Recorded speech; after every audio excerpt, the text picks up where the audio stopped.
Welcome. In this video, I'll show you how to edit company and my preferences in Copper CRM. All right.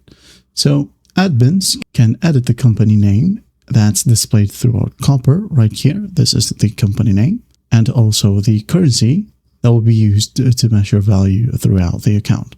So to edit that, make sure that you are an admin. Click on Workspace Settings. Now click on Account Settings right here in this panel. Okay, you have company and invite new users right here. And let's say I'm going to go ahead and change the company name as Answer ASAP. Hit on Save. Wait for it. And as you can see here, it's now changed. Currency, click on it and select the correct currency and the symbol will be shown. Okay, if you want to add in additional currencies, just click on the plus sign right here at the top right. Maybe I'm going to go ahead and add in Philippine peso. Right here, hit on save. There you go. Okay.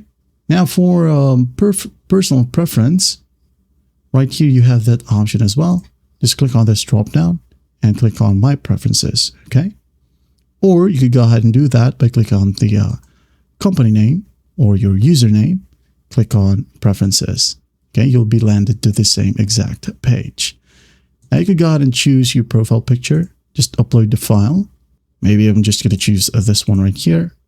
Wait for it. There you go. You can go ahead and change your time zone, date format to month, day, and year, your default currency, and your language. Also, you have visibility options right here, like make my tasks visible to others by default and automatically set reminders and tasks with due dates. Now, if you want to, you can go ahead and check this box, okay, and set the default reminder time. You have a day before, 2 days before, 1 day after, or 2 days after. All right.